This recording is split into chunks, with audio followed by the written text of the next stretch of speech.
Pronto. Olha só, gente. Nosso capítulo 13 da nossa apostila 4 fala de um tema que vocês estudam já há bastante tempo, né? Desde oitavo ano, lá do fundamental, vocês vêm trabalhando com esses conceitos de migração, né? De dinâmica migratória, de migração no mundo e também de migrações internas, né? E esses dois temas, eles são diretamente relacionados porque as migrações, elas alternam a cultura dos lugares, às vezes de modo muito expressivo, né? No ano passado, no primeiro ano, eu até tinha mostrado para vocês um vídeo bem tendencioso, né? Falando dos imigrantes que chegam na Europa. Vocês se recordam desse vídeo?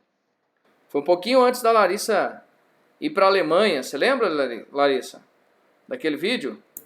Eu lembro, Pro, que tinha aquela campanha lá, como é que é? Bem-vindo, a terra é sua também? Uma coisa assim, né? Isso. A gente estava falando de xenofobia lá no final do... Era no meio, né, do primeiro ano. Que época foi aquela, Larissa, que você foi para a Alemanha? Foi no final de julho. Final de julho. E a gente estava falando sobre a temática, né? Ah, a gente estava Foi falando... aquele vídeo que você mostrou também dos muçulmanos lá, da dominação deles na Europa, que eu amei o vídeo. Você não passou o link até hoje. Não, mas excluíram o vídeo, lembra? Eu falei para você depois. Aquele vídeo foi excluído do YouTube. Nós estávamos trabalhando em atualidades, lembra? Não lembra, Vitória? Era um vídeo que mostrava aquele bando de muçulmanos falando assim, tinha uma parte do vídeo que eu lembro que ele falava assim, nós vamos dominar primeiro a Europa demograficamente, e depois, como a nossa cultura vai ser hegemônica, nós elegeremos os representantes que nós quisermos. Então eles falando ali de uma guerra cultural, né? Uma guerra demográfica, mas uma guerra cultural. Lembrou? Isso. Então, assim, existem lugares que a cultura ela é fortemente influenciada pela questão migratória. Alguém poderia me dar um outro exemplo disso na atualidade?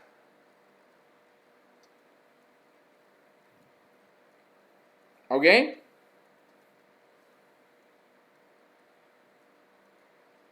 Estados Unidos? Como assim, Paula? Abra o microfone e explique-se, Paula. Fala seu raciocínio. Eu pensei naquela campanha do Trump de construir um muro lá no México para acabar a imigração de latinos, tipo mexicanos, lá de guatemaltecas, de El Salvador. Isso, ótimo. Né? O Trump, ele defende a conclusão desse muro, né? Porque em muitas faixas já existem muros, né? Vocês já assistiram o filme Sicário? Não. Não. Cara, é um filme de ação fantástico. É um filme que se passa na fronteira dos Estados Unidos com o México. E ali mostrando os Estados Unidos tentando derrubar o tráfico. Ele tinha no Netflix até um tempo atrás, agora eu acho que não está tendo. Eles tinham excluído do Netflix, o Netflix não renovou. É um filme fenomenal e assim, para vocês assistirem para discutir a questão da imigração, é muito bom, porque o sul dos Estados Unidos, ele tem uma presença massiva de latino-americanos, principalmente mexicanos. De modo que, se você for, por exemplo, para Flórida, o estado da Flórida, muitas cidadezinhas, se você souber o espanhol, você se comunica numa boa. De modo que algumas escolas, até o currículo da escola ela mudou, ela coloca o espanhol, né, no currículo, até os filmes mostram isso, né? Os estadunidenses tentando falar o espanhol, né? Por quê? Porque no sul, ali Texas, Flórida, Novo México, Arizona, Califórnia, Utah, o Louisiana, o sul dos Estados Unidos, meio que de um modo geral, pela proximidade com o México, ele tem a entrada gigante de imigrantes, de modo que a cultura local ela é influenciada pelos mexicanos, pelos latino-americanos, né? Vamos ver, ó. Vamos para a apostila aqui. Nós temos aqui uma foto, olha lá, Praça Tiradentes, Ouro Preto. Esse tipo de construção, ele é típico do Brasil? Obviamente não, né, pessoal? Aqui nós temos um exemplo de como a imigração ela influencia na cultura de um lugar, né?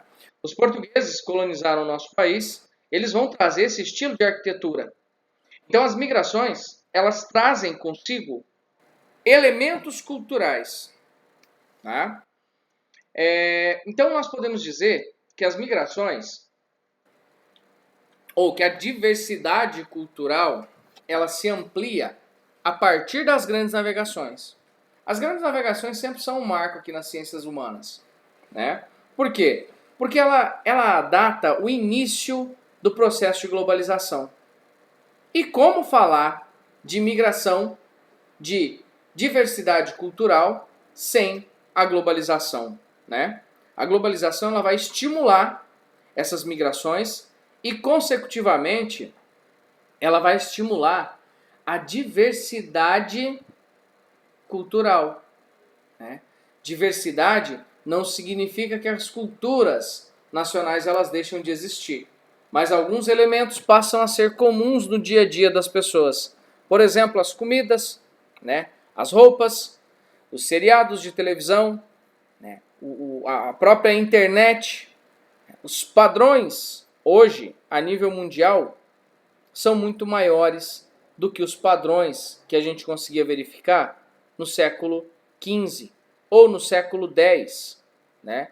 Com o advento das grandes navegações, nós temos um aumento dos fluxos, né? E olha esse título aqui, Cultura e Identidade. Nós estamos vivendo um mundo, o nome do que o Ilo do filme é Sicário. Tá? Eu acho que tem 2 ou 3 filmes. O primeiro deles que eu assisti é muito top, cara. Tem uma imagem, tem uma cena que eles fazem numa ponte já na fronteira, ali para entrar nos Estados Unidos, tem uma troca de tiro, bicho. Você fica vidrado assim. Aí tem os traficantes, os caras do governo, é bem da hora. Pessoal, cultura e identidade. Vamos pensar numa... Qual a série de grande sucesso que nós temos no mundo aí hoje? A série do hype. Stranger Things, né? Ou Umbrella. Agora tá Umbrella, né? Todo mundo falando de Umbrella. O que aquilo tem a ver com a cultura brasileira? Reflita aí comigo. O que é que aquilo tem a ver com a cultura do Brasil? Nada, né? Não tem absolutamente nada a ver com a cultura nacional, né? Só que a gente assiste, a gente abstrai. Então esse texto aqui, esse cultura e identidade, ele vem no sentido de trazer uma provocação. À medida que a globalização se expande, nós vamos absorvendo elementos culturais que são externos a nós e vamos esquecendo dos elementos que compõem o nosso país, né? Por exemplo, se a gente for pensar nas comidas, né, típicas do Brasil, a gente tem uma riqueza cultural enorme, né? Só que mesmo assim, nós abrimos espaço para chegar coisa de fora. O brasileiro adora o que vem do norte. Você já percebeu? Cultura europeia, cultura americana, cultura japonesa. Exato, Giovana. Halloween. O Halloween virou uma festa, está virando uma festa a cada ano mais típica do Brasil. Eu fico vendo meu filho, cara. O meu filho adora. Ele fala, pai, esse dia ele me perguntou, pai, qual é o seu feriado preferido? Eu gosto do Natal, né? Pra mim é a data mais especial que tem. Aí eu falei, e você, filho? Ele falou, pai, eu também gosto do Natal e do Halloween. Quer dizer, o que tem a ver o Halloween com o Brasil, né? Absolutamente nada. Só que a criança, ela vem absorvendo esse elemento, de modo que ela vai crescer, vai ficar adulta, e para ela aquilo já está incorporado na cultura. Então é nesse sentido, esse texto vem para trazer uma provocação, né? Uma reflexão. Só que ao mesmo tempo, olha só, o Japão é um país que gosta muito desse lance nacional, é um país nacionalista, né? Olha o que ele diz aqui, nos dias de hoje, mesmo em meio a tantas transformações, alguns costumes são preservados, como no continente asiático, onde há forte ligação com as tradições. As geishas são mulheres japonesas que se dedicam ao estudo das artes, da dança e da música, aspectos típicos das memórias milenares do Japão. Para elas, ser geisha é uma condição cultural e simbólica. Vocês já viram as mochilinhas? Falando de Japão ainda. Vocês já viram as mochilinhas que os alunos japoneses usam? Deixa eu ver se eu acho para vocês. Mochila de estudantes japoneses. Essa mochilinha aqui, ó. Vocês já viram? Randozeru. Olha isso. Essa mochilinha. É uma nota.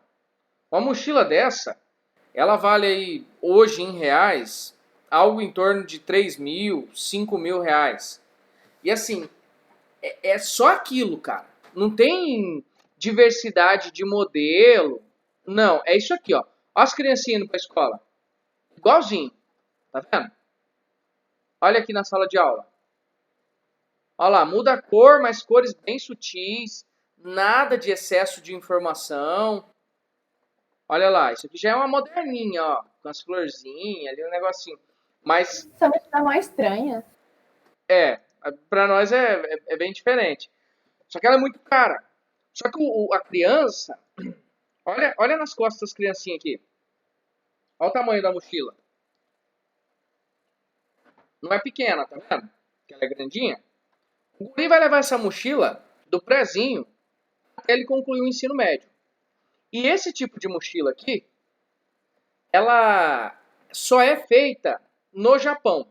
A dos japoneses só é feita por japoneses. Eles não terceirizam a produção, tá? É feito tudo internamente, mesmo que a mão de obra japonesa seja mais cara, que o custo da mochila seja mais alto. A empresa ela não sai do Japão. Por quê? Por uma questão de identidade nacional. Tá? É um modo de se preservar a cultura. Eles fazem toda a etapa produtiva da mochila. Então isso é uma valorização da cultura nacional. Tá? Os japoneses eles são extremos, né? Porque no Japão não existe a palavra xenofobia, tá? Não existe racismo no vocabulário deles. Não existe a palavra. Tá? Porque para os japoneses existe o japonês, tem o mestiço, que é o Dekasegi, o cara que já nasceu fora. Mestiço não, o Dekasegi, o cara que nasceu fora, né? E tem o resto. Se o japonês passou mais de 3 gerações fora do Japão, ele já não é mais japonês. Ele já não é mais considerado nada. Tá? Então se a gente acha que só porque tem o olhinho puxado, é o japonês. Não, os caras não. A identidade nacional é muito forte. Então você saiu do Japão, você foi embora, ficou lá, seu pai, seu bisavô, aí seu avô, seu pai, agora você quer vir pro Japão? Você não tem mais hereditariedade para você ser considerado um japonês. Então as geishas, um bom símbolo, né? Falando aqui ainda de identidade, né, e consolidação de países, lá no 9º ano nós falamos disso, né? A visão que se tem de país na África, que nós aqui do Ocidente temos, é uma visão que distorce muito da do africano. Por quê? Se você pegar aqui, por exemplo, a República Democrática do Congo, olha nesse mapa étnico aqui. Quantas etnias você encontra? Não precisa ir longe. Ó. Pega aqui, Nigéria. O país mais rico e populoso do continente africano. A Nigéria, pessoal, ela tem mais de 250 etnias diferentes, tá? Vitória, você não é mais japonesa, né? Você é mestiça, né? Japonesa. Você é brasileira, né? Na verdade, o brasileiro, ele é um mestiço, né? Nós somos mestiços. Tem alguém aqui na sala que não seja mestiço? Que não seja miscigenado? Brasileiro é uma bagunça. Nós somos tudo mestiço, cara. Não tem jeito. É que aí a gente pegou a visão do europeu, né? Que a pele clara, ela é mais bonita, ela é superior. E aí por isso tem esse racismo danado no Brasil. Um racismo muitas vezes do negro contra o próprio negro. Um racismo que fala da tonalidade da pele, né? 100% brasileiro e patriota. Isso aí. Alguém aqui assistiu aquela série da Netflix da Madame C.J. Walker? Eu adorei, é muito boa. Fenomenal a série. Achei muito legal também. Fotografia boa, os atores muito bons. E ali mostra uma nuance do racismo, né? Que uma negra, só que da pele mais clara, né? Uma mulata, né? Que seria no nosso português aqui. Uma mulata que discrimina a outra, porque no caso a Madame C.J. Walker, porque a Madame tinha a pele mais escura que a dela. Então havia ali uma disputa para ver quem tinha a pele menos negra, né? Então quem tem a pele menos negra, teoricamente é favorável. Eu fiquei muito puto no final que a Madame C.J. Walker, na verdade, não posso falar, né? Senão vai ter gente que vai assistir aí e não vai... Ih, desculpa, já ia dar um spoiler. Eu sou o rei do spoiler, cara. Então, no caso do continente africano, é muito difícil você estabelecer a paz. Por quê? Porque são 55 países. Só que são 55 países com mais de 1.200 etnias, tá? E perceba que aonde tem menor diversidade étnica, que seria o norte, é onde eu tenho menos conflitos. Olha a África do Sul. Tem menos etnias e a África do Norte, a região norte-africana, também tem menos conflitos. Agora, quando você pensa aqui na Ásia, na África subsaariana, esse meião da África, cara, é um caos. É guerra civil, é arrancando o braço um do outro, é arrebentando com todo mundo. É guerra atrás de guerra. Tá? Cultura local versus cultura mundial. Esse texto aqui eu quero fazer a leitura com vocês, porque é uma das grandes críticas da globalização, né? Até que ponto a globalização é boa, até que ponto a globalização ela nos torna pessoas melhores, mais reflexivas, né? Que valoriza o nosso lugar, o nosso local, o nosso regional, o nosso nacional. Vamos lá, ele diz, no meio acadêmico, muitos teóricos, especialmente na área de geografia, interpretam as grandes navegações do século XV e XVI como a primeira globalização ocorrida no planeta. Segundo essa visão, foi a partir desse contexto que a cultura da chamada civilização ocidental de raiz europeia teria se mundializado, estabelecendo-se de forma expressiva e influente nos demais continentes. As matrizes culturais ditas ocidentais moldaram-se a partir da influência das tradições greco-romanas, judaico-cristãs e germânicas, propagando ideais fundamentados na filosofia grega, nos códigos de direito romanos e no cristianismo.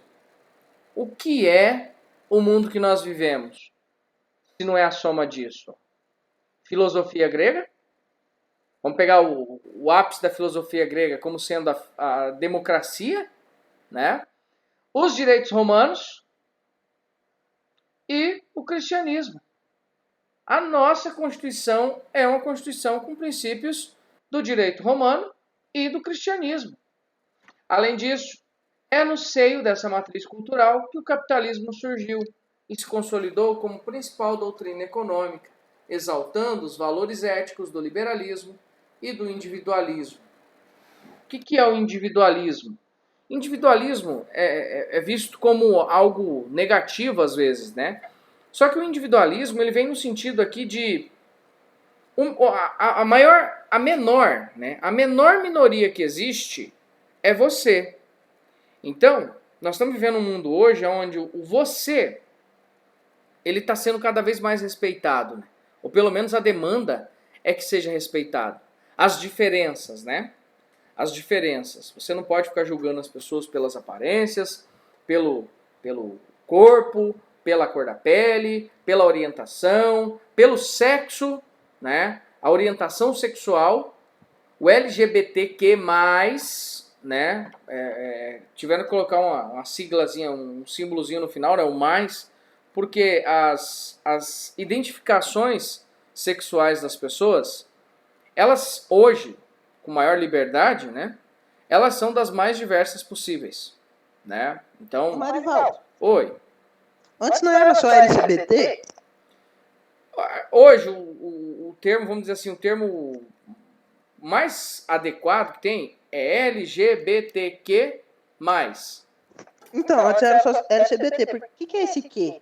Esse Q é de queer, de questionamento, sabe? Então, assim, tem o LGBT, aí tem o questionamento. Eu posso ser um desses, se eu quiser, ou eu posso ser um desses alternadas vezes ao longo da minha vida, ou eu posso desenvolver novas interpretações sobre sexualidade, novas práticas de sexualidade, entende? Então é no sentido de não limitar. Vem no sentido do individualismo, esse conceito. Ah, entendi. Saca? Bota fé. E aí o Você é queer... qual? Ah, Você é qual deles? eu? Ai, eu sou o mais. Ah, sabia. Para... Ali, o Will é o G.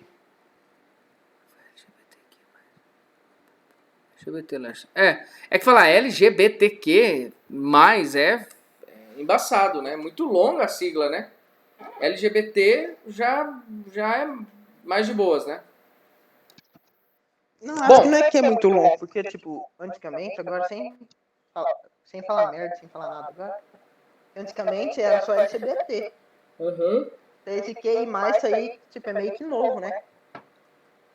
É, Entre aspas, novo. é igual falar, o Laércio, é igual falar homossexualismo e homossexualidade. São iguais?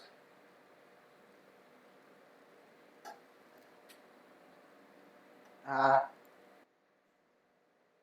Qual que é o nome adequado, pessoal? Homossexualismo ou homossexualidade?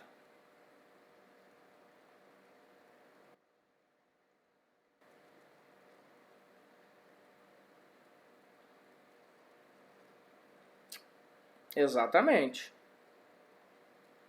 É homossexualidade, tá? Não é homossexualismo, porque o lismo vem no sentido de doença, tá? Então quando você fala homossexualismo, pressupõe que você está chamando a pessoa de doente.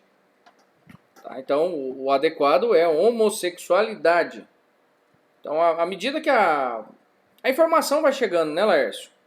As pessoas vão acostumando, né, com as nomenclaturas, aí a gente passa a chamar do nome correto, tá?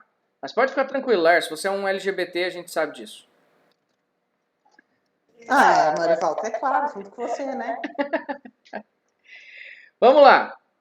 Conforme a hegemonia, então nós estamos vivendo um mundo, o Brasil, a América, né, quase o mundo inteiro, o Ocidente, né, ele espalhou no mundo o capitalismo. O capitalismo é uma soma desses valores, né? E ele continua aqui, ó. Conforme a hegemonia da civilização ocidental se consolidou durante o colonialismo e o neocolonialismo, sua cultura passou a confundir-se com uma espécie de cultura mundial, uma vez que a racionalidade e as técnicas utilizadas pelas nações mais desenvolvidas seriam o ponto de partida para os países do Novo Mundo que estavam em formação. Esse conceito, no entanto, deve ser observado com reservas, pois, de fato, jamais houve uma cultura realmente mundial, visto que sempre houve inúmeras formas e espaços de resistência de culturas locais no mundo todo. Quer ver um exemplo? Vocês sabiam que a Coca-Cola, lá no Amazonas, ela tem latinha metade azul e metade vermelha? Só lá. Por quê? Quem sabe me dizer o porquê?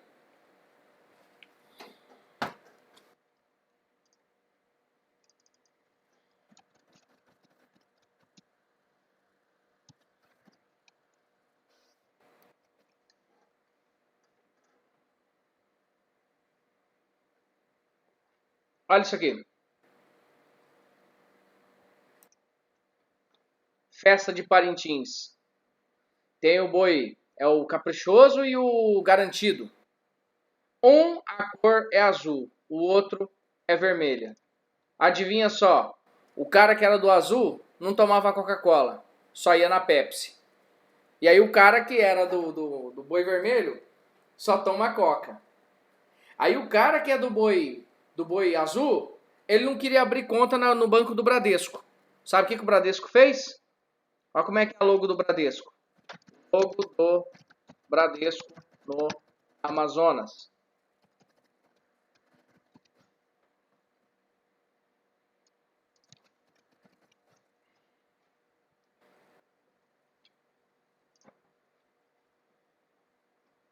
Olha isso. Olha isso. Bradesco é mais caprichoso. Mano, isso é meio bizarro até. Olha isso. Presença é estar lado a lado com o garantido. Presença é estar lado a lado com o caprichoso. E aí? Chupa a globalização. Aí a globalização, você não se adapta a gente? Então a gente não usa os seus elementos. E aí? E o Guaraná Jesus? Já tentaram comprar a todo custo. Já viram o Guaraná Jesus? Ali no Tomás vende. Olha só. Típico do Brasil. Não vende. Já pelejaram para comprar. Não vende. Lá no Tomás tinha para vender, cara. Até esse tempo eu vi. Ah, não é ruim não, Vitória. Depende. Eu não sou fã de refrigerante, né? Não é... Sei lá, meu refrigerante preferido eu acho que é Suquita. Mas também eu tomo muito pouco refrigerante. Eu tomo mesmo é cerveja. Ai, você viu, Laércio? Eu adoro Suquita. Olha só. Continuando. Aqui vai um ponto importante. Após a Segunda Guerra Mundial, ganhou muita força no planeta isso aqui, ó, a chamada americanização, né? A mudança dos hábitos para o padrão americano. O Henry Ford ele mudou muito o conceito de industrialização. E aqui vai um conceito importante do geógrafo brasileiro mais importante, né, o maior exponente que nós temos da geografia, das ciências humanas no Brasil. O Milton Santos ele refletiu a sua carreira acadêmica inteira a respeito do tema globalização. E ele chamou a globalização, ele chama em alguns momentos de globalitarismo. Né? É uma globalização autoritária, é uma globalização que impõe a você o que é bonito, o que é bom, o que é correto. Né? É uma globalização que diz que se você tiver um celular que tem uma maçã mordida atrás, você é uma pessoa melhor. Né? É uma globalização que diz que o carro que você anda, se ele carrega uma estrelinha, né, ou 3 faixinhas coloridas, né, torna você uma pessoa melhor dentro da sua comunidade. Então é nesse sentido que o Milton Santos vai discutir, é que a globalização ela impõe, e principalmente às nações mais pobres, né, um modelo de desenvolvimento que não é adaptado àquela realidade. Né? Estou filosofando muito, está muito acadêmica essa aula, né? Vamos lá. Ó. No entanto, verifica-se a organização de muitos movimentos que incorporam as técnicas da globalização às realidades existentes, sem perder as características e as identidades da cultura de cada lugar. Muitos desses grupos ou movimentos sociais também atuam buscando alternativas de projetos de sociedade que superem as contradições do modo de produção capitalista, entre os quais os que mais se destacam, né, estão movimentos indígenas latino-americanos, muitos deles inspirados em tradições coletivistas, solidárias e ambientalmente sustentáveis, movimentos de valorização dos povos e das culturas da África, praticados tanto dentro do próprio continente como por afrodescendentes em outros continentes, a civilização islâmica, que apesar de muitas variedades e níveis de engajamento, se consolida cada vez mais como um dos mais representativos segmentos socioculturais mundiais, a se orientar por valores muitas vezes distintos dos ocidentais.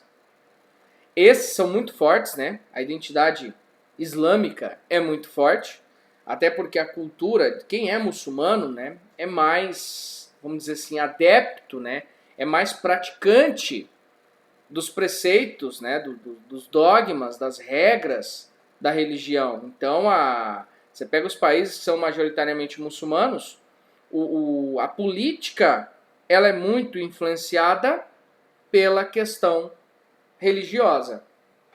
Terceira, a civilização islâmica, que apesar de muitas variedades e níveis de engajamento, se consolida cada vez mais. Não, já falei. A China e a Índia, países marcados por superpopulações e pela presença de fortes e heterogêneas identidades culturais, que, embora nos dias atuais estejam profundamente integradas à economia globalizada, adotam práticas ainda bastante influenciadas pela cultura local. Vou dar um exemplo para vocês. Lá no Tibete, que é uma região da China, é uma prática comum. Os monges tibetanos, eles pegam o corpo do morto, como não tem lenha para cremar, sair queimando o corpo de todo mundo, fazer cinza, eles pegam o corpo, esquartejam e colocam assim numa praça pública. Para os abutres, né, para as aves, comerem ali os restos do corpo da pessoa. Esquarteja o cara tudinho e põe lá, os bichos comem. Isso é uma prática até hoje, tá? E para eles, para quem é budista, né, tem correntes dentro do budismo, né? Mas para quem é dessa corrente dos budistas lá tibetanos, eles acreditam que é a última benfeitoria que você faria, né, neste mundo, dar sua carne para que outro possa se alimentar. É uma prática. É uma prática global? De jeito nenhum, né? Comer cachorro. Os chineses comem. Ah, professor, não são todos. Claro que não são. Não são nem maioria. Não são nem um número significativo. Tem comunidades que comem. É uma prática global? Imagina você aí na sua casa comendo seu cachorrinho. Coitadinho dele, né? Não é uma prática comum. Comer carne de cavalo é comum? Aonde que se come carne de cavalo, pessoal? Não sabe? Ninguém? Não é na Índia? Não. Na Índia os caras são vegetarianos. E eu não quero comer cavalo. O mundo árabe come cavalo, cara. Come cavalo, come camelo. Tá? Cavalo. Pra gente é bizarro comer cavalo, não é? Na verdade, pra maioria do mundo, comer cavalo é estranho, cara. Não é uma prática global. Agora, comer carne de vaca é estranho? Hambúrguer é estranho? Comer salsicha? Presunto? Né? Normal. Todo mundo come. Então, o que ele está dizendo aqui é, existem, né, partes do mundo que preservam sua cultura. Para fechar essa página aqui, as 3 globalizações segundo Milton Santos. O Milton Santos, nesse livro, Por uma Outra Globalização, que a propósito, quem quiser ler, super indico, é um livro de referência aí para os vestibulares, e também é um livro para a sua vida, para você refletir um pouco sobre a a relação sociedade, consumo, mundo desenvolvido, mundo subdesenvolvido, né, os hábitos modernos que a gente tem. Não é um livro de fácil leitura, é um livro pesado, é um livro que eu já li acho que 3, eu li 2 vezes e comecei a ler mais uma vez.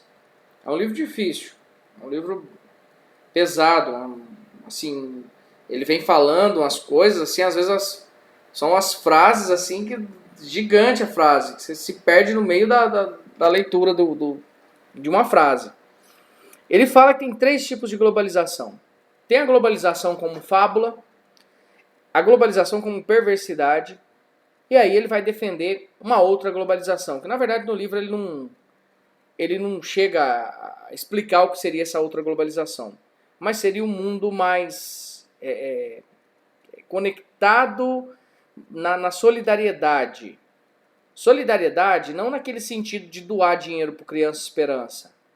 Não é isso, tá? Solidariedade na sua amplitude. Solidariedade com o meio ambiente, por exemplo. Porque quando você consome produtos excessivamente, quando você adota uma prática de vida consumista, você está esgotando um recurso natural que vai alimentar muita gente. Ou quando você desperdiça alimento, você está impulsionando o preço do alimento para cima, né? Então seria nesse sentido.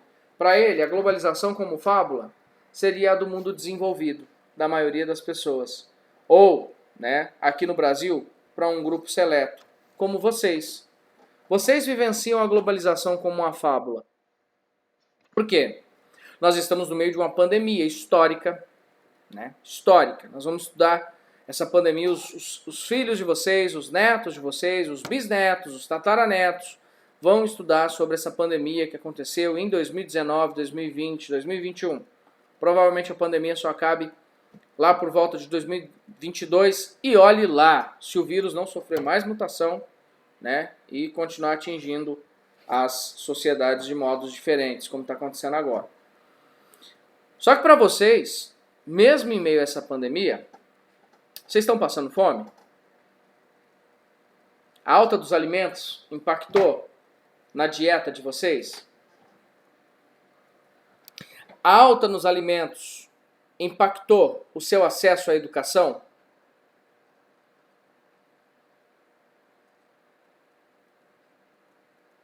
Não impactou. Não depende, Ilo. Não depende. Se você disser para mim que você não está tendo amparo para você estudar, é mentira. Porque nós estamos tendo aula normal todo dia. Não é relativo, Ilo. É bem simples. É bem simples. É que o negócio é que agora, Ilo, não depende mais de mim, né? Eu não estou mais aqui na sua frente falando, ó, acorda aí, filho, para aula. Agora, se a gente for pensar, os meus alunos que eu tenho à tarde, os alunos do município, eles simplesmente não têm o recurso tecnológico. Quando eles têm, a maioria deles, o celular é do pai. Acessa a internet pelo celular. E o celular é do pai. Só que não é Wi-Fi, que você pode baixar o que você quiser. É 3G, velho. Você não vai conseguir sair baixando um monte de coisa.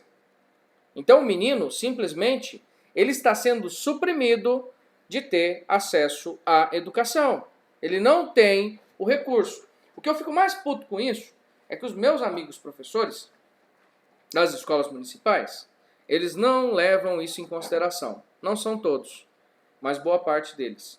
Os caras querem ficar mandando um monte de vídeo, querem ficar pedindo para os moleques resolver o negócio e mandar para eles, sendo que, na verdade, a minoria deles vai ter o recurso.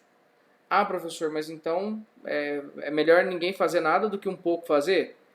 Se eu estou trabalhando com a educação pública, pressupõe-se que ela é universal, né? Pressupõe-se que ela tem que atender a todos de forma homogênea. Do mesmo modo que se você está na escola particular, pressupõe-se que você tem que ter o mínimo de infraestrutura para que você possa assistir suas aulas, né? Um espaço para você fazer suas tarefas, mesmo em regime presencial. Pressupõe-se que você tem dinheiro para comprar o seu uniforme. Ninguém vai te dar um uniforme na escola particular. Pressupõe-se que você tem dinheiro para comprar a sua merenda, porque ninguém vai te dar a merenda Eu estou usando o termo merenda porque é o conceito das escolas públicas. Tá? Então, não tem que ser universal, tem que ser universalizado. E aí as crianças pobres, as crianças carentes, as crianças da periferia, boa parte delas não tem acesso. São todos que não têm acesso? Não, mas uma boa parte. Então, para vocês, a globalização, nesse sentido, é uma fábula. Ela é maravilhosa, é uma história bem narrada, é uma história bem contada, com um final feliz. Agora, para muitos, ou para a maioria dos países do mundo, a globalização é uma perversidade, porque ela é má, ela segrega.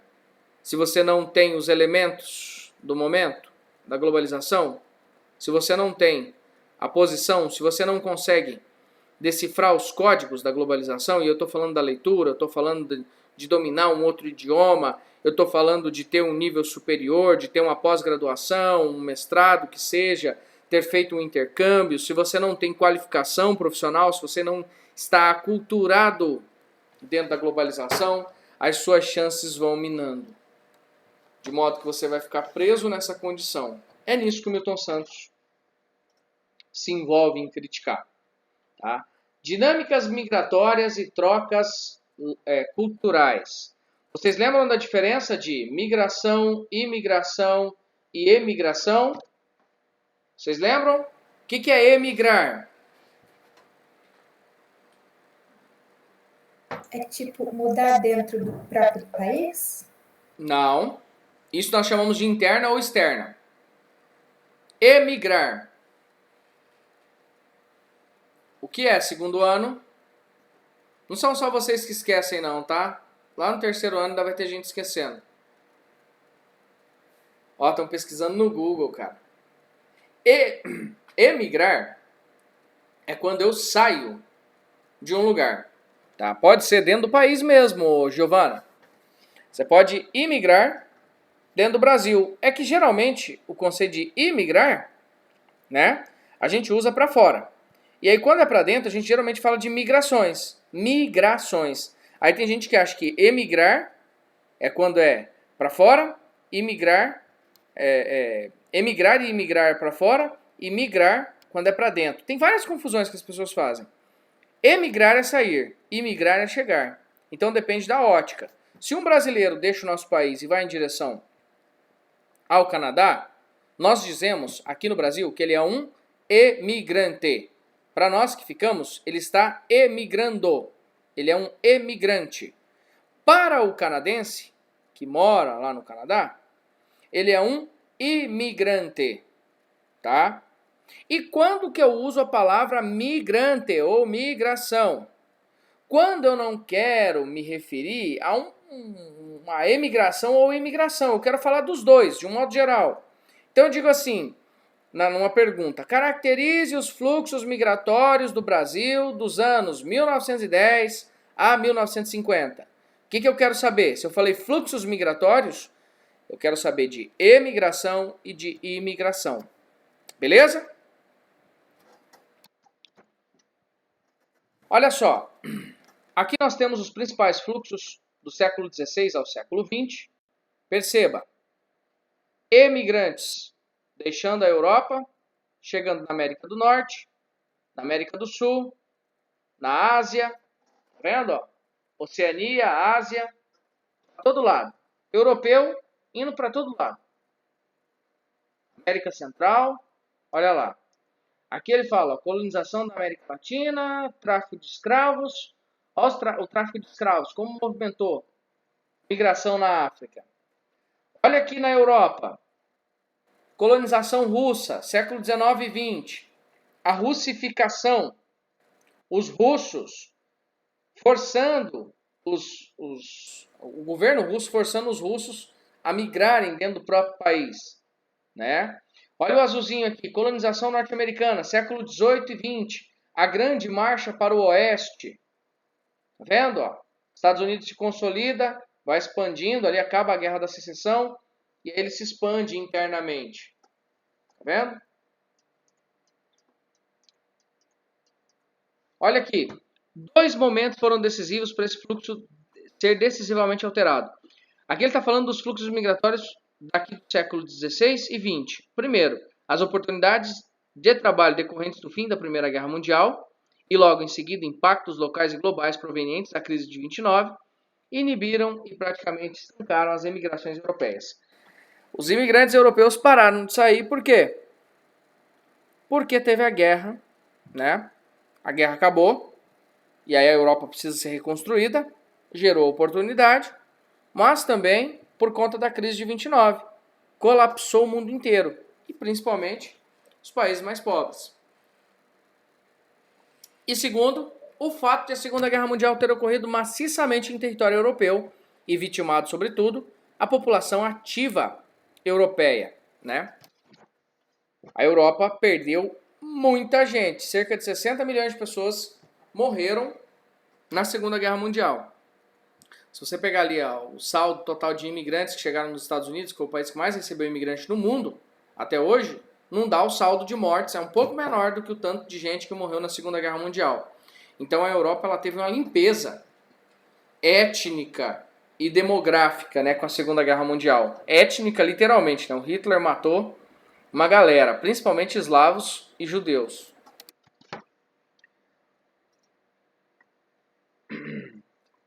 Tipologia de migrações, olha só, aqui os tipos das migrações, tem as espontâneas ou as forçadas.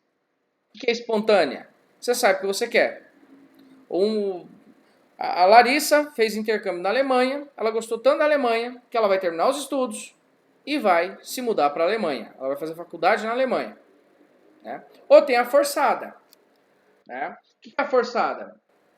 O cara mora no Sahel africano e aí está desertificando, não tem mais como praticar agricultura. Ele é forçado a sair. Né? O conceito de repulsão, espaço de repulsão, a gente poderia categorizar como uma Síria, né? África subsaariana pela fome, pelas doenças, pelo desemprego, tá? América Latina, pelas crises cíclicas, são espaços de repulsão. E os espaços de atração são, por exemplo, Europa Ocidental, América Anglo-Saxônica, Japão, Austrália, Nova Zelândia, tá? Canadá, são espaços de atração. E também podem ser definidas como temporárias ou definitivas. Temporária. O cara é agricultor, ele tem uma fazendinha lá na região do Agreste, né? E quando é o período da colheita das frutas na zona da mata, ele larga a fazendinha dele do Agreste e migra para a zona da mata para trabalhar na lavoura, na colheita. Aí ele colheu, ele retorna para a fazendinha dele. Ou ela é, como ele coloca aqui, definitiva. Ele saiu do Agreste e se mudou para São Paulo. Definitivamente. Entendeu? Tá bom? Então vamos lá. Os tipos. Sazonal. Inclusive está dando um exemplo do Agreste aqui, ó. Esse tipo de imigração depende das condições naturais fornecidas pelo local, ocorrendo de acordo com a época do ano, com a estação, né? É o caso dos camponeses do Agreste, do sertão nordestino, que migram para trabalhar nas plantações de cana-de-açúcar da zona da mata.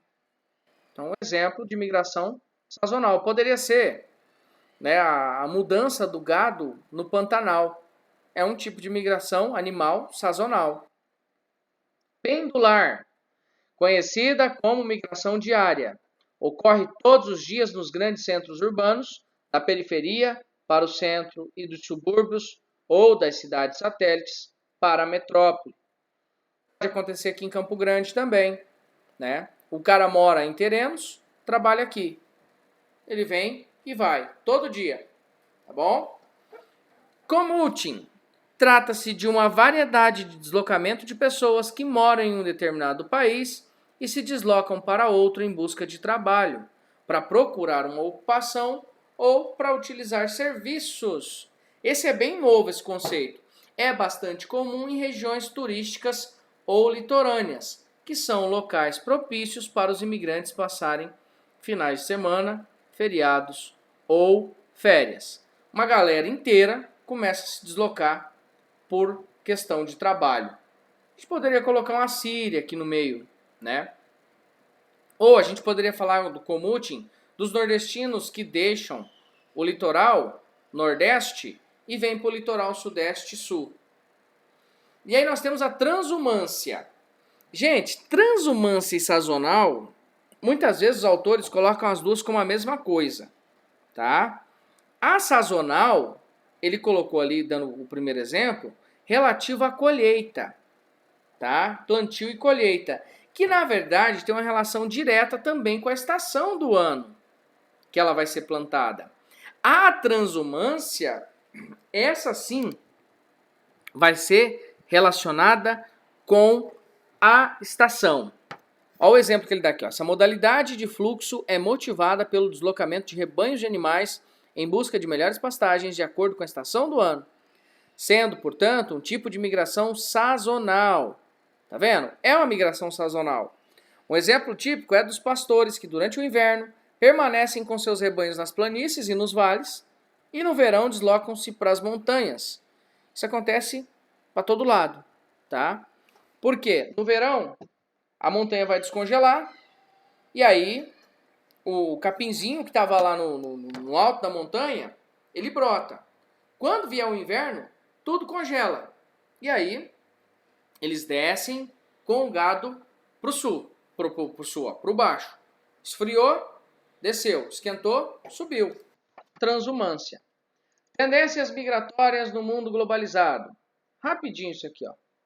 No mundo de 2000 e... Migração no mundo, 2000 a 2015. Né?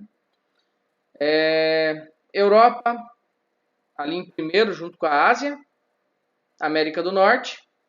América Latina, muito pouco. Ó. E Oceania também, porque a Oceania tem muito pouca gente.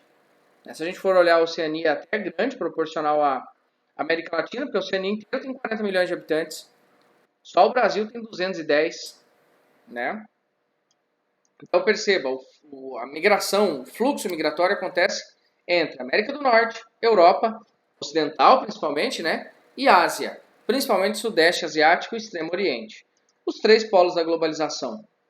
Né? Fluxos migratórios em terras lusitanas, migrações internas.